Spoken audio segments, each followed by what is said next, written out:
नमस्कार, मैं हूं मनविंदर। आप सभी सनातनी राष्ट्रवादियों का एमबीएन नेटवर्क में बहुत-बहुत स्वागत है। मोदी जी पहलगाम घटना पर पाकिस्तान को मुंह तोड़ जवाब देने का हर संभव प्रयास कर रहे हैं। अब कल यानी कि 7 मई को एक मॉक ड्रिल की तैयारी है। वैसे ये किसी भी हमले में खुद को चेक करने का एक बेहतरीन फॉर्मूला है। हम 2 मुद्दों पे बात करेंगे। एक, हम युद्ध के लिए कितने तैयार हैं, और इसी से जुड़ा हुआ एक और मुद्दा है जो ये बताता है कि हमारी पहले की सरकारों ने भारत के भविष्य के लिए कितने सारे गड्ढे खोदे हुए हैं। पाकिस्तान को वाया उत्तर प्रदेश बांग्लादेश से जोड़ने की साजिश हुई है।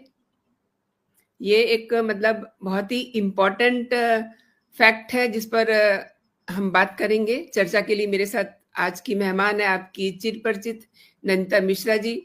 नंदिता जी, बहुत बहुत स्वागत है दिल से। मनविंदर जी, आपका आपके सभी दर्शकों को जय श्री राम, वंदे मातरम और मेरा बहुत बहुत प्रणाम। और दिल से मैं भी आपके साथ जुड़ी हुई हूँ क्योंकि हमारी एक कॉमन मुहिम है, हमारी एक कॉमन एजेंडा है। हम लोग देश के लिए खड़े होते हैं और हम दोनों बहुत ज्यादा भयंकर कहते हैं जिसको नेशनलिस्ट हैं हम लोग जी। और दर्शकों की ओर से भी आपका बहुत बहुत स्वागत है नंदिता जी, क्योंकि उन्हें इंतजार रहता है आपका। Thank you so again much. Again again Pakistani महिलाएं किस पाकिस्तानी तरीके महिलाएं से मनविंदर जी, जी एक्चुअली जी आप बोलिए फिर मैं बोलती हूँ। जी, आप प्लीज बोलिए। मनविंदर जी, एक बड़ा सवाल मेरे दिमाग में हमेशा आता था कि ऐसा कैसा है कि बरेली, रामपुर, मुरादाबाद, ये जो बेल्ट है ये इतनी ज्यादा मुस्लिम डोमिनेटेड एरियाज कैसे हो गए हैं। आज जब ये पहलगांव का जिनोसाइड का केस सामने आया है और 48 घंटे दिए गए थे सारी मुस्लिम बीबियों को, खातूनों को यहाँ से जाने के लिए, उसमें बहुत सारे तो चली गई हैं, जो पीछे रह गई उनके बारे में ऐसी खबरें आ रही जिसको सुन करके लगता है कि हम वाकई में सिर्फ नाम के लिए हम हिंदुस्तान में रह रहे थे। इन लोगों का जो एजेंडा था, इन लोगों का जो प्रोग्राम था, इन लोगों ने जिस तरीके से प्लानिंग करके रखी थी, ये जिन्ना के टाइम से प्लानिंग की गई थी। जब जिन्ना ने एक कॉरिडोर मांगा था, सड़क भी नहीं मांगी थी, पूरा एक चौड़ा कॉरिडोर मांगा था बांग्लादेश से इंडिया में एंटर करने के लिए, पाकिस्तान जाने के लिए। सोचिए उस समय पंडित नेहरू और उस समय महात्मा गांधी वो तैयार हो गए थे मोहम्मद जिन्ना के इस एजेंडे को ओके करने के लिए। वो पास्ट की बात थी, बहुत सारी गलतियां ऐसी हुई हैं जो मुझे लगता है कि वो गलतियां अब सुधारने का, रेक्टिफाई करने का टाइम आ गया है। और पहलगांव का जो जेनोसाइड हुआ है वो एक स्टेपिंग स्टोन है चीजों को सही करने के लिए। हम आते हैं अब एक ऐसी खबर पे मनविंदर जी, जिसको भी जब से न्यूज में आया है तब से सब लोगों को पीपल आर शॉक्ड। मुरादाबाद में 22 औरतें पाकिस्तानी खातूनें लॉन्ग टर्म वीजा और शॉर्ट टर्म वीजा पे भारत में रह रही हैं, दशकों से रह रही हैं, जो आज जो है नानी और दादी भी बन गई हैं। और इन लोगों ने 22 औरतों ने मिलकर के 100 बच्चे पैदा किए हैं और उन 100 बच्चों का पूरा एक भरा पूरा परिवार बन के आया है, जहाँ पे कि 500 मेंबर्स हैं। 500 की फैमिली इन लोगों ने खड़ी करके सामने रख दी है। मतलब ये एक ऐसा दीमक है जो धीरे धीरे आकर के चाटता चला जा रहा है भारत को, और ये समझ में नहीं आ रहा है कि इन लोगों ने आखिर तो जो प्लानिंग है ना मनविंदर जी, आप ये सोचिए कि इन लोगों ने आकर के यहाँ पे बस करके, इनके पास आधार कार्ड भी है, इनके पास राशन कार्ड भी है, बच्चे पैदा करते हैं, वो बच्चे सारे इंडियन नेशनल्स हैं और इन्होंने सिटीजनशिप अपनी छोड़ी नहीं है, सिर्फ वीजा पर है, एक्सटेंडेड वीजा पे है, लॉन्ग टर्म वीजा पे है, शॉर्ट टर्म वीजा पे है। और अगर मैं बात करती हूँ तो आधार कार्ड जो है ना, that is not the proof of resident, that is the proof of residency and not the proof of citizenship. क्योंकि अगर कोई भी चाहता है तो यहाँ पे किसी को भी जो आधार कार्ड मिल सकता है। आप 6 महीना 8 महीना भारत में रहिए और आपको ये आधार कार्ड आपको मिल जाएगा। इन लोगों ने सिटीजनशिप नहीं लिया है, ये सिर्फ यहाँ पे रेजिडेंट की तरह यहाँ पे रह रहे हैं और उन्होंने आधार कार्ड लेकर के जितनी भी स्कीम्स हैं, आप ये सोचिए कि भारत सरकार जो है इन लोगों को पाल रही थी। भारत में हम लोग रह रहे थे, हम लोग अपने जो काम करते हैं, हम अपने टैक्स का पैसा देते हैं, इन लोगों के लिए हम कमा रहे हैं, हम अपने बच्चों के लिए नहीं कमा रहे हैं। आज की डेट में हमको ये समझ में आ रहा है और भारत सरकार इनको पाल रही थी, पोस रही थी। और ये मैं कांग्रेस के टाइम से चीजें चलती चली आ रही हैं। और आपको याद है अखिलेश यादव जो है वो बहुत ज्यादा एंटी थे, बहुत ज्यादा इस बात को लेकर के एंटी, और एकदम से उनका मुसलमानी जो प्रेम है ना वो सामने उभर के आ गया है। क्योंकि रामपुर की भी बात आती है, रामपुर में आजम खान जो है उनके बहुत बड़े फेवरेट, और उसके बाद में अजरुद्दीन की भी, अजरुद्दीन जो हमारे क्रिकेटर थे जो पकड़े गए थे, उनके बारे में अगर आप बात करते हैं, सब लोगों का एक एजेंडा इन लोगों ने बना करके रखा हुआ था। और मैं एक का नाम आपको इसे बताऊंगी क्योंकि जागरण जो न्यूज़पेपर है उसके थ्रू ये खबर है, ऑथेंटिक खबर है। एक शुमाइला खान करके एक लेडी है, 42 इयर्स की लेडी है, और वो एब्सकॉन्डिंग है। एब्सकॉन्डिंग क्यों है, अंडरग्राउंड वो क्यों हो गई है? क्योंकि उसने फेक डॉक्यूमेंट्स लगाए थे सरकारी नौकरी पाने के लिए, टीचर की नौकरी पाने के लिए। उनकी जो अम्मी जान है, उनकी अम्मी जान के ऊपर भी इंक्वायरी हुई थी, उनकी अम्मी जान को भी वहां से निकाल दिया गया था, और वही सेम काम उनकी जो बेटी है शुमाइला खान वो कर रही है। तो आप ये सोचिए कि जो नौकरियां हमारे बच्चों को मिलनी चाहिए, जो नौकरियों पे हमारा हक है, उन सब पे ये लोग अपनी कुंडली जमा कर आके बैठे हुए हैं। और उसके बाद में इनको यहाँ से जाना नहीं है। जब जाने के लिए बोला जाता है तो लोगों को परेशानी। एनआरसी का विरोध ये लोग क्यों कर रहे थे? एनआरसी में होता कि एक नेशनल रजिस्टर तैयार होता, उस रजिस्टर में इन लोगों का नाम हो जाता, तो भाई आप एक परमानेंट रेजिडेंट आप हो जाते। इन लोगों ने क्यों उस चीज का इतना सारा, जो अखिलेश यादव है कांग्रेस ने, क्यों इन लोगों ने इतना ज्यादा उसका विरोध किया था? इसलिए विरोध किया था क्योंकि ये जो आज 2025 में मिल रहा है ना, ये उस समय 2019-22 में मिल गया, 19 में ही मिल गया होता है। जब इन्होंने आकर के शाहीन बाग किया था, इन्होंने आके सीए के टाइम, मतलब कोई ऐसा मौका इन्होंने नहीं छोड़ा था मनविंदर जी, जहां पर आकर के इन्होंने कोई भी स्कीम जो गवर्नमेंट की आती थी उसकी स्कीम को इन लोगों ने नकारा, उन लोगों ने उस चीज को मना ना किया हो। और अगर मैं फर्टिलिटी की बात करती हूँ, एक छोटा सा एक मतलब वो है, भारत में अगर टोटल फर्टिलिटी रेट एक होता है जिसमें कि 1.92 के आसपास पॉपुलेशन बढ़नी चाहिए। हिंदूज की पॉपुलेशन तो 1.92 से नीचे चली गई है, और मुसलमानों की पॉपुलेशन 2.5, 2.9, 3.1। मतलब एक औरत सिर्फ इनके यहाँ पे ना बच्चा पैदा करने की मशीन बना दी गई है, जो 12 बच्चे तक भी पैदा अगर कर लेती है उसके बाद भी रिस्क पुट रहती है वो सामने, तो भी उसको यूज किया जाता है कि शायद वो एक आध बच्चा और पैदा कर ले। और इन लोगों ने जो पूरा डेमोग्राफी चेंज करने का जो तरीका निकाला है ना, वो ये भी एक तरीका है। आपने सुना होगा मनविंदर जी की ये जो इनके मुस्लिम स्कॉलर्स हैं या मुल्ला मौलवी हैं, वो कहते हैं कि हम लोगों ने पाकिस्तान तो ले लिया है, अब भारत को भी हम पाकिस्तान बनाएंगे। कैसे बनाएंगे? बहुत सारे तरीके लोगों ने निकाल के रखे हैं मनविंदर जी, तो धीरे धीरे करके सामने आते चले जा रहे हैं। वक्फ की बात आप ले लीजिए, जनसंख्या का जिहाद आप ले लीजिए, कन्वर्जन आप ले लीजिए, और उसके बाद भी जिस तरीके से पॉपुलेशन एक एक्सप्लोजन के उसमें हम लोग आ गए हैं। मनविंदर जी, ये जो इन लोगों की जो एक इन लोगों के दिमाग में जो एक कीड़ा बैठा हुआ था कि ये गजवा एक दिन को करना है, इसके बारे में हम तो इंतजार कर रहे थे कि 2047 में चीज होगी, लेकिन इसकी नींव जो है कितनी पहले रख दी गई थी, और इसके ऊपर काम कैसे हो रहा था। अगर ये पहलगांव का जेनोसाइड के बारे में हमको पता नहीं लगता, तो हमको ये भी नहीं पता लगता कि पाकिस्तान से औरतें यहाँ पे बुलाई जाती थी, निकाह किया जाता था, और सिर्फ एक एजेंडा में कि इनके साथ में बच्चे पैदा करने, बच्चे पैदा करके पॉपुलेशन बढ़ानी है, पॉपुलेशन बढ़ा करके और अखिलेश यादव और राहुल गांधी जैसे लोगों का दिमाग खराब करना है, जो इन लोगों को अपना वोट बैंक बनाते हैं, बिना ये सोचे समझे कि ठीक है आप, मतलब देखिए आप विपक्ष में हैं, ठीक है, उसके बाद में जो आप जनता को भी तो रिप्रेजेंट कर रहे हैं, और उनकी भी जिम्मेदारी आपके ऊपर है। कल को अगर कुछ होता है गॉड फॉरबिड, तो आप तो यहाँ से चले जाएंगे, but what about the people जो यहाँ पे रह जाएंगे, उनके लिए आप क्या करके जा रहे हैं? और बाबा साहेब भीमराव अंबेडकर ने जो बोला था, उन्होंने जब पार्टीशन हुआ था उन्होंने क्लियर बोला था, उन्होंने क्लियर कहा था कि 100% एक्सचेंज होना चाहिए सिटीजन्स का, नहीं हुआ। जबकि जब 47 में एक वोटिंग कराई गई थी, तो करीब 90% मुस्लिम्स ने कहा था कि हम यहाँ पे रहना नहीं चाहते हैं, क्योंकि हमारा कल्चर अलग है, हमारा खान पान अलग है। फिर भी कुछ लोग थे उसमें ऐसे जो नहीं गए थे, और जो नहीं गए थे उन्होंने चैप्टर उनका खुल गया, यहाँ पे लेसन्स लिखे जाने शुरू हो गए, वो जो पाकिस्तान चले गए थे, जो जिन्ना का दिमाग था जो काम कर रहा था। बाबा भीमराव अंबेडकर के लिए लोग कहते हैं इतना ज्यादा संविधान की कॉपी लेकर घूमते, कितनी बात लोग मानी है इन्होंने बाबा भीमराव अंबेडकर। संविधान तो ऐसे लेकर के चलते हैं जैसे कि इनकी नोटबुक हो ना, नोटबुक हर बिल्कुल जो है नोट करना है। और देखिए ये जो संविधान को जेब में रखने वाले लोग हैं, उनको मैं ये बता दूं कि ये जो 22 पाकिस्तानी महिलाएं हैं, इनके अलावा 2 रेफर्ड केस हैं, और कुल 24 लोगों पर पुलिस की निगाह बनी हुई है। पाकिस्तान से मुरादाबाद आकर के शादी करने वाली सभी 22 महिलाओं के आधार कार्ड बने हुए हैं, और सरकार से मिलने वाला राशन ले रही हैं और गाली भी दे रही और हैं। गाली तो देते ही हैं। मतलब गाली क्या देनी है, अंदर से, जैसे कि आप अक्सर दीमक वर्ड यूज करते हो, अक्सर अक्सर हमेशा यही ये लोग करते हैं। ये एक तरह से स्लीपर सेल है। और देखिए, हालांकि अब तक भी ये दीर्घकालिक वीजा पर हैं और अभी तक इन्हें भारत देश की नागरिकता नहीं मिली है।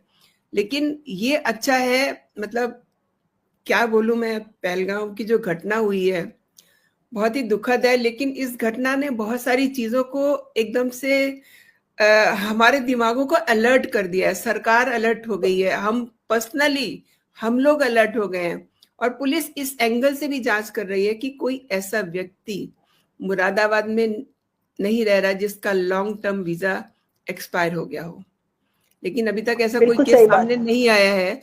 फिर भी ये जो हालात हैं जो दिखाई दे रहे हैं, ये बहुत ही भयानक है, और ये एक सोची समझी साजिश है रीता जी, रणनीति प्लीज। है, बिल्कुल बिल्कुल बिल्कुल आपने सही बोला मनविंदर जी। और मैं अभी दर्शकों को एक चीज और बताऊंगी, हमारे दर्शकों को, सुप्रीम कोर्ट में एक बहुत बड़ी मजेदार बात हुई है। विशाल तिवारी करके एक लॉयर है, उनको लेकर के उनको सुप्रीम कोर्ट ने किस तरीके से जवाब दिया है।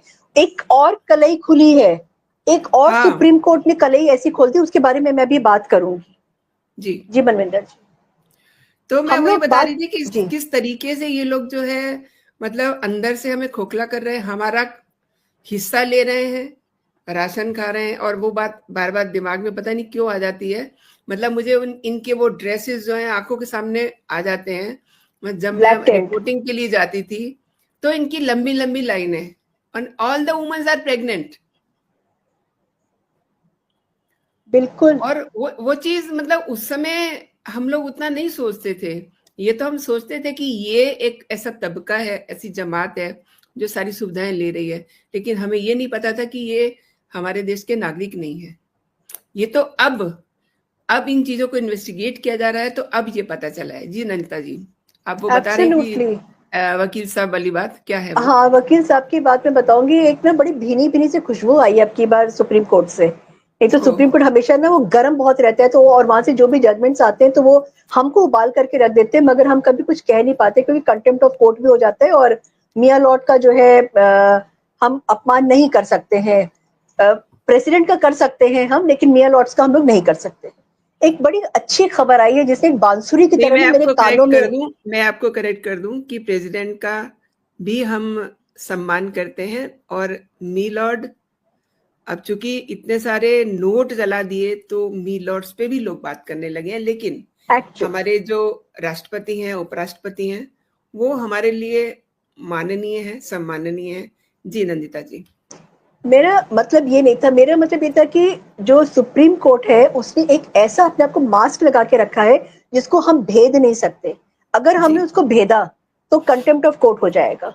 और खुले आम आप प्रेसिडेंट को आप जाके गाली दे दीजिए। मैं सारे जो पार्टीज में उनकी बात कर रही हूँ। ओल्ड जी। वुमेन, अगली इस हाँ, तरीके की अगली। बातें हो चुकी है। हाँ, उसके बारे में हम बात नहीं करेंगे, और इसकी ऑलरेडी बातें उपराष्ट्रपति हो जी चुकी को है। भी तो देखिए किस तरीके से इन्होंने हाँ, मिमिक की, उनके उनके एब्सोल्युटली। बॉडी हाँ, बॉडी शेप किया। मतलब वो तो चीज मुझे जब याद आती है तो मुझे इतना, गुस्सा मतलब आता अफसोस है। भी होता है, मुझे गुस्सा आता है। बिल्कुल, मैं वो वही इतने कह रही थी प्यारे कि इंसान है, उनके लिए इन्होंने क्या क्या किया, मतलब संसद के परिसर में किया। और ये जो सो कॉल्ड अपने आप को पता नहीं क्या क्या समझते हैं, आज नेता विपक्ष बने हुए हैं, ये उस समय वीडियोग्राफी कर रहे थे। ये वो इंसान है, देखिए थोड़ा सा आउट ऑफ कंटेंट जा रही हूं मैं, ये वो इंसान है जो कहते हैं कि हमारी युवा पीढ़ी जो है वो मोबाइल के अंदर ध्वस्त हो रही है। और ये क्या कर रहे थे, ये उनकी वीडियोग्राफी कर रहे थे, कुछ लोग वहां मिमिक्री कर रहे थे। जी शेमफुल शेमफुल शेमफुल शेमफुल। मैं यही बता रही थी आपको मनविंदर जी की एक बड़ा डिसबैलेंस है ये, कि आप प्रेसिडेंट की आप बुराई कर सकते हैं, उनका मजाक उड़ा सकते हैं, लेकिन आप मियां लॉर्ड्स के बारे में आप कुछ नहीं कह सकते। क्यों? क्योंकि आपको कंटेम्प्ट ऑफ कोर्ट हो जाएगा, फिर आप पुश्ते आप ही चली जाएंगी, केस लड़ते लड़ते अपने आप को प्रूव करते करते। बिसाइड दैट पॉइंट, जो अच्छी खबर है, अच्छी खबर ये है कि एक विशाल तिवारी करके एक लॉयर है, और उन्होंने एक याचिका, एक पिटीशन उन्होंने दायर किया था सुप्रीम कोर्ट में पहलगाम में जो जेनोसाइड हुआ है उसको लेकर। और उन्होंने एक ना मोडस ऑपरेंडाई है, एक क्या होता है कि जिसमें ना टेस्टिंग याचिकाएं पहले डाली जाती है। गवर्नमेंट ने कोई भी डिसीजन लिया, गवर्नमेंट ने कोई भी बिल पास किया, गवर्नमेंट ने कोई भी लॉ बनाया, तो सुप्रीम कोर्ट का मूड परखने के लिए एक टेस्टिंग याचिका डाली जाती है। जो बड़े बड़े वकील हैं उनके पूरी एक बैटरी होती है जो काम करती है। तो जब कोर्ट का मूड पता लग जाता है उसके बाद फिर ये बड़े बड़े जो वकील है ना अपना पूरा तैयारी करके लोग आते हैं कि भाई अब तो ये हमारे फेवर में दिख रहा है तो चलो हम लोग चल के करते हैं। इसमें क्या हुआ, विशाल तिवारी जो है लॉयर है, उन्होंने उसमें बोला, उन्होंने ये कहा कि ये जो पहलगांव में जो हुआ है ये गवर्नमेंट का फेलियर था, ये इंटेलिजेंस का फेलियर था। तो आप जो है अपने तरीके से, सुप्रीम कोर्ट अपने तरीके से इन्वेस्टिगेशन कराए इसका। तो उसमें जो जस्टिस सूर्यकांत है, जो उन्होंने बोला कि मैं आपका जो तरीका है ये दिखाता है कि आपके पीछे कुछ लोग हैं जो आपसे काम ये करवा रहे हैं, और कौन से वो लोग हैं जो ये काम आपसे करवाते हैं, और आप किसके कहने पर इस तरीके की याचिका लेकर के आप यहाँ पर आए हैं। मतलब टोटल उन्होंने इस चीज को डिसमिस कर दिया। मैं उनको बताती हूँ उन्होंने क्या बोला। उन्होंने कहा तुमसे इस तरीके की याचिकाएं दाखिल करवाता कौन है, तुम्हारे पीछे कौन है जो तुम इस तरीके की पिटीशन डालते हो। ये जो मामला है राष्ट्र से जुड़ा है, जो पहलगांव का जो मामला है वो राष्ट्र से जुड़ा हुआ है। कौन कौन तुम्हारे पीछे है जो तुम्हारा बैकअप तुम्हारे लिए तैयार करके रखते हुए है, और ये ऐसे कौन लोग हैं जो तुमसे इस तरीके की पिटीशन फाइल कराता है। और कोर्ट ने इसमें टोटल खारिज कर दिया, और खारिज करके बोला कि हमें लगता है कि हमें तुम्हारे ऊपर बहुत जबरदस्त जुर्माना लगाना चाहिए ताकि तुम जिंदगी में दोबारा इस तरीके की वाहियात पिटीशन लेकर के कोर्ट में ना आ सको। ये जो है ये एक ना ताकत हमको भी देता है कि हाँ सुप्रीम कोर्ट आज भी हम विश्वास कर सकते हैं। जो हमारा विश्वास है बिल्कुल डगमगा गया था ना, और ये लगता था कि हर चीज क्यों इस तरीके से बोली जा रही है जो हमारे फेवर में नहीं है। तो देखिए जो जनमानस है उसके फेवर में। और नरेंद्र मोदी जी ने जो एक बात बोली थी कि जो आतंकवादी है और जो आतंकवादी के जो बैकर्स है उनको छोड़ा नहीं जाएगा, नाम नहीं लिया था, फिर भी पाकिस्तान में हो हल्ला हाय हाय सब शुरू हो गया था, वहां पे सीना पीटना शुरू हो गया, चाहे वो सीएम हो, पीएम हो, या आसिफ मुनीर है, कोई भी हो वहां पे। उनके साथ देने के लिए मैं आपको बताऊं राबड़ी देवी ने क्या बोला है। राबड़ी देवी ने ये बोला है, बाकायदा डायस पे जाकर के बोला है, नरेंद्र मोदी की जो गर्दन काटने वाले हैं हमारे पास ऐसे लोगों की भरमार पड़ी हुई है। अंगूठा छाप सीएम, जिसको सीएम की कुर्सी उनके पतिदेव, चाराचोर पतिदेव जेल जाने से पहले थाली में सजा करके कुशन लगा करके दे करके गए थे कि आओ आप यहाँ पे बैठो। वो कह रही हैं कि जो नरेंद्र मोदी की गर्दन काटेंगे ऐसे बहुत सारे लोग हमारे पास हैं। ये अपने पूरे कुनबे को एक्चुअली बचाने के लिए इस तरीके की भाषा बोल रही है। मतलब आप कुछ भी आकर आप बोल देंगे।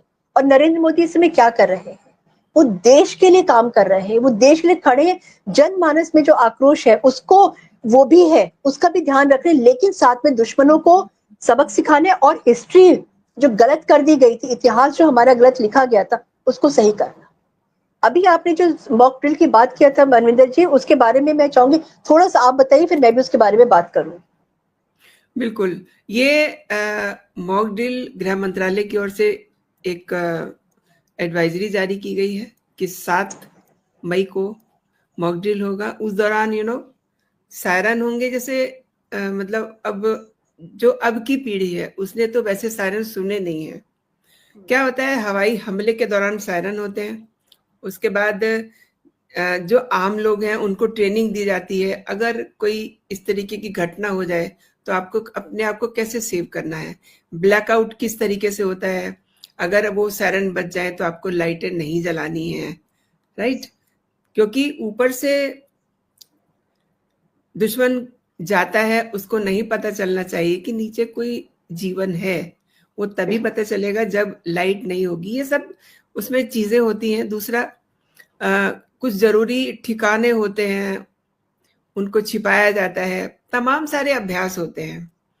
एंड मैं आपको आसान शब्दों में समझाती हूँ दर्शकों के भी, कि मैंने डिफेंस कवर किया है।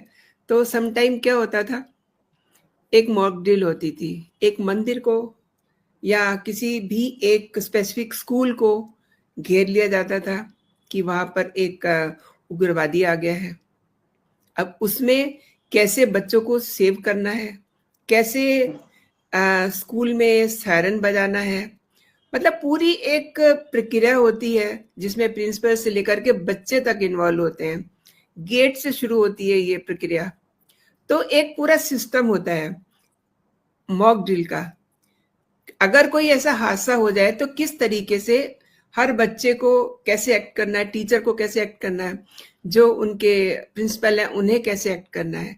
तो मॉक ड्रिल का मतलब कि अपने आप को एक तरीके से तैयार करना युद्ध के लिए या किसी भी परिस्थिति के लिए। तो वो अब 7 मई को होना है। इट मीन्स जो मोदी जी सोच रहे हैं, जिसको सोच सोच करके मुनीर साहब की पैंट गीली हो रही है, मतलब वहां अफसरों को, हुक्मरानों को आधी आधी रात में उठ करके प्रेस कॉन्फ्रेंस करनी पड़ रही है, यू नो। तो ये सब चीजें उनको डरा रही हैं। और मैं ये भी समझती हूँ कि ये जो मोदी जी कर रहे हैं, ये एक तरह से उनको प्रेशराइज किया जा रहा है। उनको बिना युद्ध के वो लोग इतने डरे हुए हैं, अगर युद्ध हो जाए तो उनके क्या हालत होंगे। वो जो ये डींगे मार रहे हैं कि हमारे पास फला हथियार है, एटमी हथियार है, कुछ नहीं है उनके पास, क्योंकि वो जो बातें कर रहे हैं, वो जो हथियारों की बातें कर रहे हैं, उनको रखने के लिए उनकी औकात नहीं है। एब्सोल्युटली। तो ये जो मोदी जी कर रहे हैं, उनका हुक्का पानी बंद किया, अब ये मॉक ड्रिल होगी, तो आप समझिए अगले दिन हम सुनेंगे कि वहां भी ऐसा कुछ हो गया है। हमारे मोदी जी ने अंग्रेजी में भाषण दिया, उनके अंग्रेजी में प्रेस कॉन्फ्रेंस शुरू हो गई। मतलब जो हम करेंगे वो हमारी नकल करेंगे, नकल करके वो अपने जो उनका आवाम है, जो उनके जनता है, उसको वो अपना शायद से एक मैसेज दे रहे होंगे कि हम भी बड़े स्ट्रांग हैं। लेकिन नंदिता जी, मैं आपको बताऊं, उनके जो अपने लोग हैं, जो पाकिस्तान का अपना आवाम है, वो इस समय बगावत पे उतरा हुआ है। वहां पर गृहयुद्ध जैसी स्थिति बनी हुई है। जी नंदिता जी, सही बोला आपने। और वहाँ की जो जनता है ना, वो ये उनका ही स्टेट में कहना है कि आसिफ मुनीर अंडरग्राउंड जो उनका आर्मी चीफ है, क्योंकि पाकिस्तान को जो है वो गवर्नमेंट, डेमोक्रेटिक गवर्नमेंट नहीं चलाती है, वो आर्मी चलाती है। और आर्मी का जो आर्मी चीफ है वो गायब है, वो अंडरग्राउंड है। तो उसको लेकर के इन लोगों के मन में ये कि भाई इससे अच्छा तो हमारे को, अगर हमको इंडिया जाना पड़ जाए, हम पार जाना ज्यादा प्रेफर करेंगे, क्योंकि वहां पे एक मोदी जैसा स्ट्रॉन्ग एक पिलर है। मैं एक चीज और बोलूंगी मनविंदर जी, गॉड फॉरबिड अगर ऐसी कोई स्थिति आती है कि कुछ वॉर जैसा आता है, तो हम सभी लोगों को अपनी तरफ से भी प्रिपेयर होकर रहना चाहिए। अपने साथ भी जरूरत का इस समय एक्स्ट्रा वैगेंजा खर्चा नहीं, इस समय जरूरत की चीजों पे ध्यान दीजिए, जरूरत की चीजें अपने घर में पाइलअप करिए, और ऐसा भी पाइलअप करिए कि गरीबों के लिए ना बचे, जरूरत के हिसाब से करिए, क्योंकि मोदी जी ने बहुत अच्छी तरीके से प्लान करके रखा हुआ है। बहुत सारी चीजें प्लान तरीके से होंगी, क्या होंगी, कैसे होंगी, हमें नहीं पता, बस हमें अपनी लीडरशिप पे भरोसा है, हमें अपनी लीडरशिप पे पूरा विश्वास है। बिल्कुल सही कह रहे हैं। इस पे हम अलग से एक प्रोग्राम भी करेंगे कि घरों में हमारी तैयारी किस तरीके की होनी चाहिए। मोदी जी अपने लेवल पे जो कुछ भी कर रहे हैं, ये हम मॉक ड्रिल की बात कर रहे हैं, है ना, लेकिन घरों में भी एक तैयारी होगी ना, तो उस पे हम नंदिता जी एक शो जरूर करेंगे, अलग से करेंगे, बिल्कुल करेंगे जी। आपने मेरे शो के लिए और मेरे लिए समय निकाला, बहुत बहुत धन्यवाद आपका। जय हिंद, जय भारत। जय हिंद, जय भारत।